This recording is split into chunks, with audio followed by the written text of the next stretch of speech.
Kisah ini menceritakan tentang seorang gadis suku Indian bernama Rosa. Tinggal di sebuah desa terpencil pemukiman Chili, gadis remaja berumur 13 tahun yang sama sekali belum pernah merasakan duduk di bangku sekolah.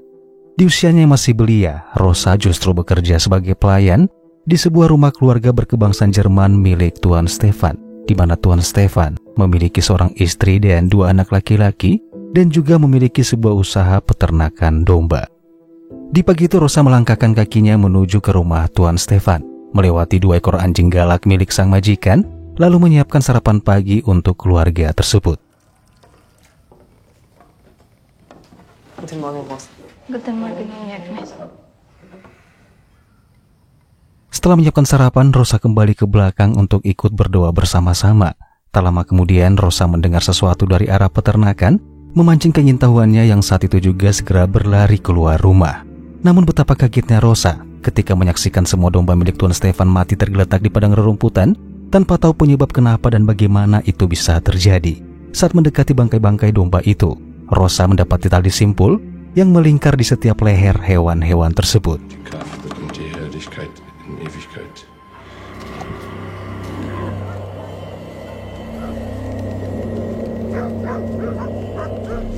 Tak berapa lama ayah Rosa datang ke peternakan. Stefan menunjukkan tali simpul yang secara langsung ia mencurigai ayah Rosa karena ia yakin bahwa tali itu adalah milik dari suku Indian. Namun ayah Rosa mengaku tidak tahu tentang hal itu, dan tiba-tiba Tuan Stefan menyeret Rosa, menekan kepalanya ke salah satu bangkai dombanya. Melihat putrinya diperlakukan secara tidak manusiawi, sang ayah mengamuk mendorong Stefan lalu menyuruh Rosa untuk segera pulang.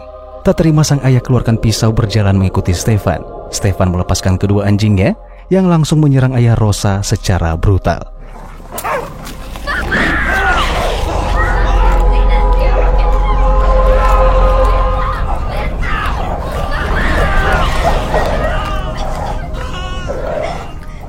Kebiadaban Tuan Stefan bukan kali pertama terjadi. Ia sudah sering memperlakukan warga suku Indian dengan cara tidak manusiawi, sehingga ia dengan sengaja menahan Rosa agar menyaksikan kematian ayahnya.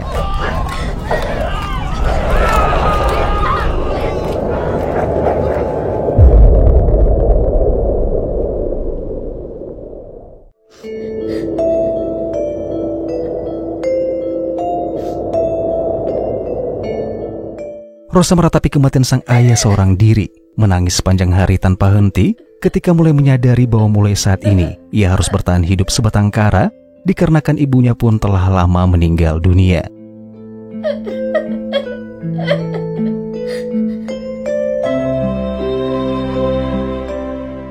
Di keesokan harinya Rosa menancapkan salib di kuburan sang ayah. Tak lama keluarga Stefan datang, di mana istrinya mencabut salib tersebut dikarenakan ayah Rosa bukan beragama Kristen.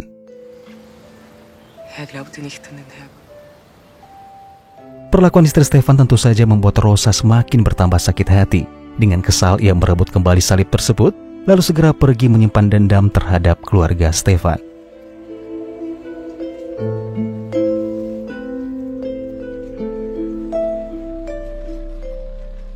Tanpa terasa malam pun tiba. Rosa memutuskan bermalam di hutan dan menyalakan api unggun. Lalu tiba-tiba seekor burung mendekatinya hingga mereka pun saling menatap satu sama lain.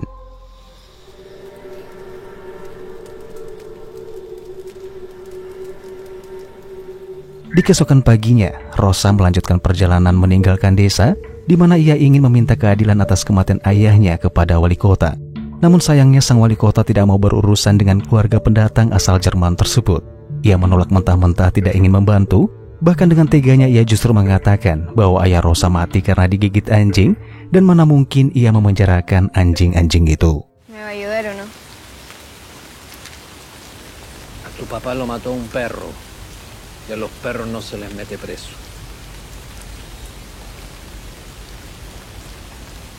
Ucapan sang wali kota tentu saja membuat Rosa sakit hati. Tanpa sepatah kata ia pergi meninggalkan sang wali kota, lalu mendatangi sebuah gereja berharap di sana ia mendapatkan dukungan dari seorang pastor.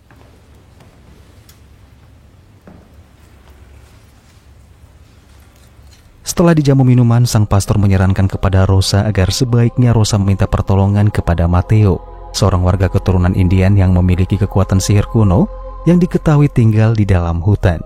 Tak menunggu waktu lama, Rosa pun pergi ke rumah Matteo.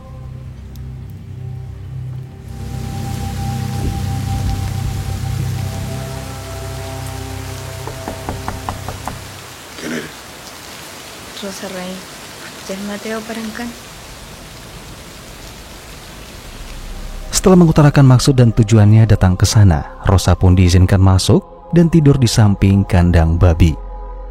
Di keesokan paginya mereka menjaring ikan di laut. Rosa membantu membersihkan ikan, dan di saat itulah Mateo melihat kepiawaian Rosa menggunakan pisau, yang dimana hal itu sangat penting dalam sebuah ritual. Di suatu hari, Rosa membawa Mateo ke pemakaman ayahnya sebagai langkah awal sebelum bertindak lebih jauh.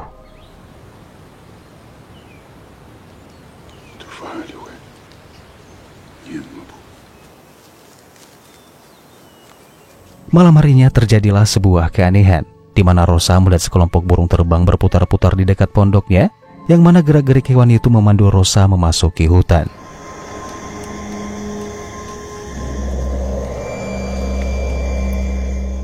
Di sana ada sekelompok orang mengenakan pakaian yang sama berjalan masuk ke dalam hutan itu. Rosa mengikuti mereka dari belakang, namun anehnya gua itu merupakan sebuah jalan buntu, dan orang-orang tersebut tiba-tiba menghilang tanpa jejak.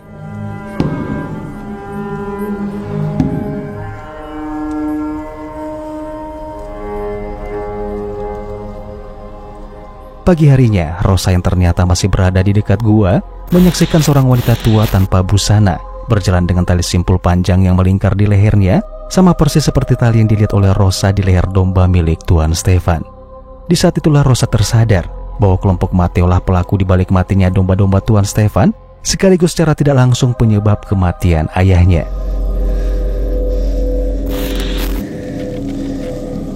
Sampai akhirnya saat bertemu Mateo yang sedang menjala ikan, Rosa terlihat begitu sangat marah, meminta pertanggungjawaban Mateo atas kematian ayahnya. Merasa putus asa, Rosa tenggelamkan dirinya ke dalam laut.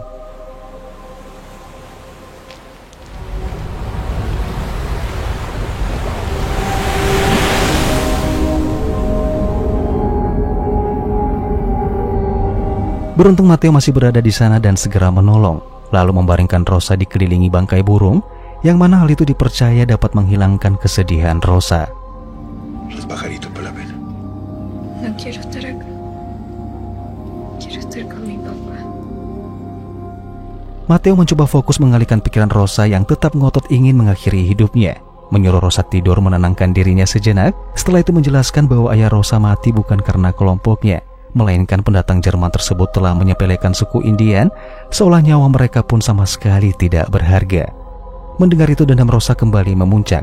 Hati dan jiwanya mulai tersulut api amarah, lalu mengutarakan sebuah keinginan kepada Mateo, bahwa dia menginginkan sesuatu terjadi kepada keluarga Stefan, yaitu sebuah penderitaan sebelum pada akhirnya kematian menjemput mereka. Justicia. Que el que lo mató le duele. Voy a hablar con mi gente. ¿Qué les va a decir? Que lo mataron con perros. Y de perros se tendrá que tratar. Di keesokan harinya, Rosa didatangi oleh Aurora, wanita tua yang sempat terlihat menarik tali simpul di tengah hutan. Kedatangan Aurora di sana ternyata ditugaskan oleh Mateo untuk membimbing Rosa agar mengenal lebih dalam lagi tentang kekuatan sihir mereka. Di momen itu Aurora menjelaskan bahwa telah lama suku Indian tersisihkan dari tanahnya sendiri sejak kedatangan para pendatang baru, dan hanya kekuatan sihirlah yang dapat melawan ketidakadilan tersebut. Tak lama kemudian, Aurora dan Rosa memulai ritualnya di dalam sebuah gua rahasia.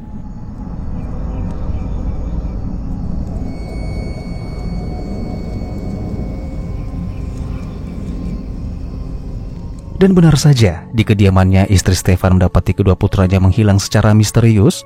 Bahkan di dalam kamar yang ditemukan hanya 2 ekor anjing peliharaan keluarga Stefan. Franz, Thorsten.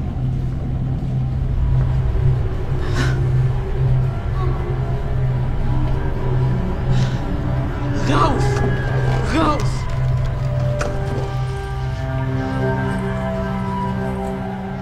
Malam harinya semua warga beserta wali kota turut membantu mencari kedua bocah tersebut yang bernama Franz dan Thorsten, di mana istri Stefan sangat yakin kedua anaknya telah berubah menjadi 2 ekor anjing peliharaan.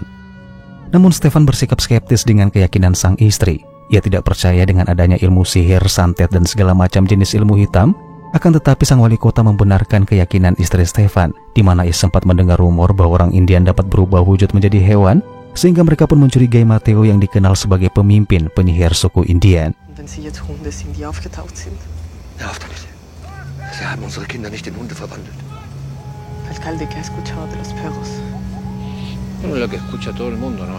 ¿Qué dice todo el mundo? Dicen que ellos transforman a la gente en perros y que a veces los perros son ellos.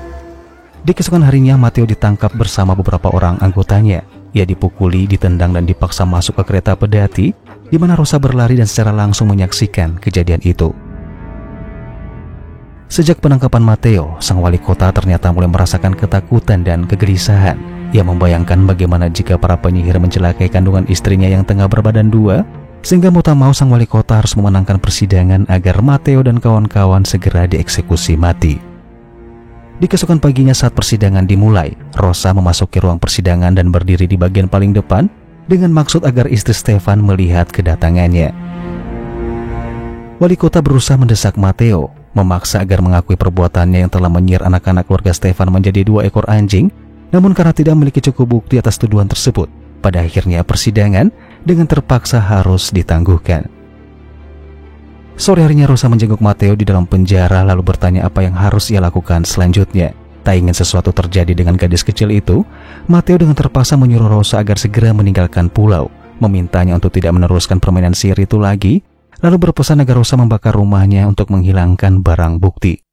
Secepatnya Rosa pergi ke rumah Matteo sebelum wali kota menggeledah tempat tersebut. Namun setibanya di sana, ia dikagetkan dengan kehadiran 2 ekor anjing Stefan di belakang rumah, lalu mendapati banyak cacing berjatuhan dari atap menggeliat di anak tangga. Penasaran dengan hal itu, Rosa pun memutuskan naik untuk memeriksa lantai atas, di mana ternyata kemunculan cacing tersebut berasal dari bangkai burung yang sudah mulai membusuk. Di sana pun Rosa menemukan sebuah gelang simpul. Tak pikir panjang, ia mengambil gelang itu, lalu melanjutkan membakar rumah tersebut sesuai pesan dari Matteo.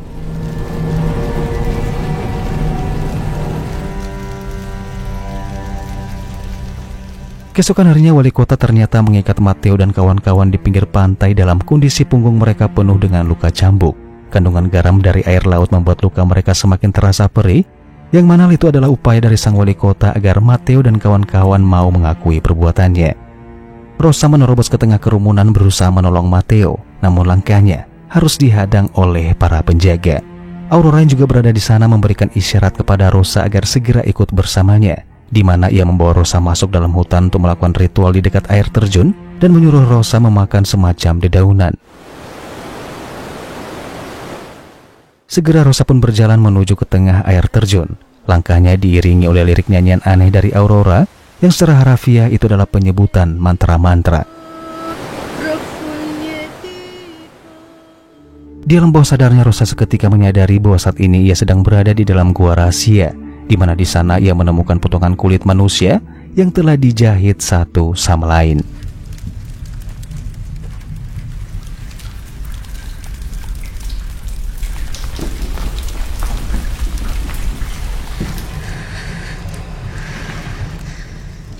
Di suatu hari Rosa mengamati istri sang wali kota berjalan di tengah derasnya hujan. Dari kejauhan diam-diam ia membuntuti dari belakang, lalu menghampiri istri sang wali kota dan mulai berpura-pura sedang membutuhkan tempat berteduh. Me daría techo hasta que se calme. Sí, claro, ponte aquí. De seguro un rato.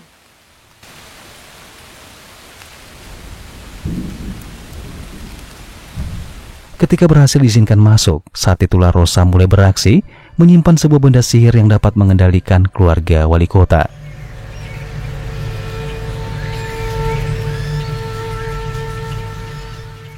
Kemudian Aurora mengikat potongan kulit manusia itu ke bagian perut Rosa, yang secara bersamaan tiba-tiba tempat itu dilempari batu oleh Stefan dan anak buahnya, dikarenakan yang mencurigai Rosa terlibat dalam kasus hilangnya putra Stefan. Wenn du damit drin steckst, ich verspreche dir, dann endest du wie dein Vater.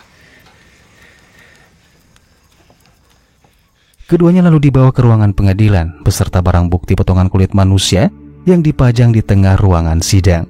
Ketika wali kota menginterogasi mengenai kulit manusia tersebut, jawaban Aurora sulit dimengerti oleh semua orang sehingga persidangan dengan terpaksa harus ditunda.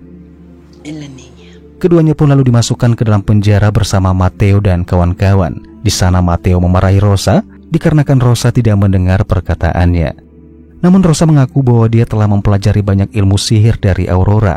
Bahkan ia mampu mengendalikan sihirnya meskipun ia sedang berada di dalam penjara. Namun Matteo tetap kecewa dikarenakan wali kota telah merampas potongan kulit tersebut. Sebuah benda aneh yang tak lazim, namun sebenarnya itu adalah sebuah media yang paling penting bagi para penyihir.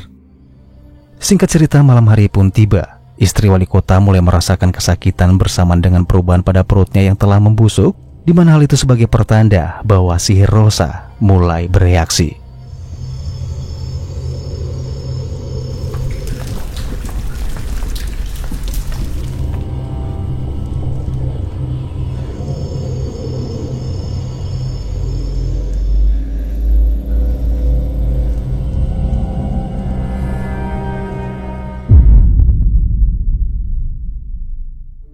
Tak lama kemudian sang wali kota masuk ke dalam sel penjara. Dengan wajah memelas pucat pasi, ia meminta bantuan kepada Matteo dengan imbalan kebebasan. Mi mujer está a punto de parir y una infección se la está comiendo viva. Usted me ayuda y ustedes salen de acá. No podemos ayudarte.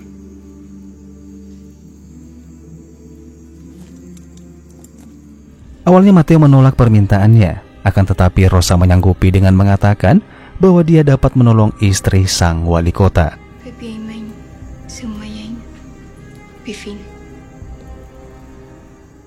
Sesampainya di sana, Rosa segera mengambil benda yang telah ia simpan sebelumnya di rumah sang wali kota.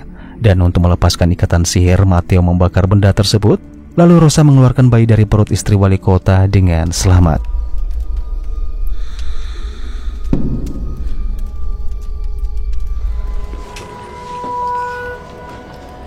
Menyadari hal itu, wali kota pun sangat berterima kasih dan berjanji akan segera membebaskan mereka di persidangan berikutnya.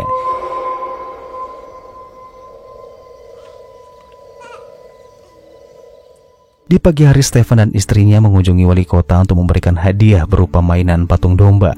Namun, itu bukanlah semata-mata hadiah, akan tetapi benda itu merupakan simbol ancaman jika sampai wali kota meloloskan Matteo dan kawan-kawan dari hukuman mati. Niño, es una bendición. Mendapatkan ancaman dari Tuan Stefan, sang wali kota akhirnya mau tak mau mengingkari janjinya, di mana dalam persidangan wali kota menyatakan barang bukti berupa potongan kulit manusia, yang secara langsung ia mengklaim bahwa itu adalah kulit dari anak-anaknya Tuan Stefan. Por tratarse de piel humana, posiblemente de uno de los niños desaparecidos. Keputusan akhir, Matteo dan kawan-kawan pun resmi dijatuhi hukuman mati. Pasan a paredón.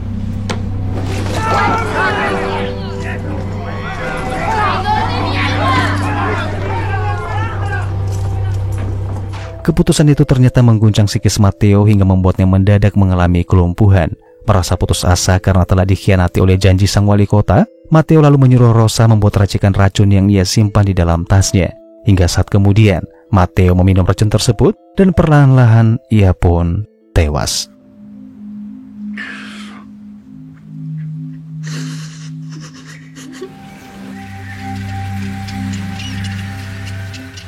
Kemudian Rosa menguliti kulit Matteo untuk kemudian dijadikan alat ritual. Sebuah ritual kuno yang dimiliki suku Indian penganut ilmu hitam, di mana ritual tersebut membuat Rosa dapat masuk ke tubuh seekor anjing.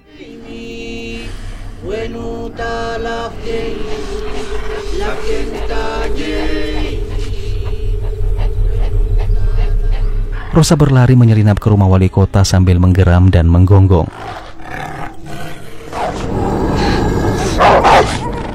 Dengan ketakutan, sang wali kota muncul menodongkan senjata, namun dia tahu wujud asli anjing tersebut.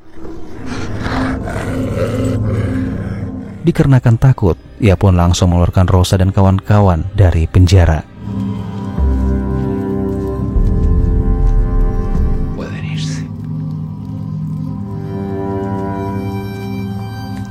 Setelah bebas, Rosa datang ke pemakaman ayahnya. Ia tidur sejenak di atas tanah kuburan, seakan-akan sedang memberitahu sang ayah bahwa dia tak lama lagi akan menuntaskan dendam ayahnya itu. Di momen itu Rosa mulai merasakan ada sesuatu yang lain dalam dirinya, sebuah kekuatan jahat yang tanpa sadar ia sebenarnya telah mewarisi kekuatan sihir dari Matteo.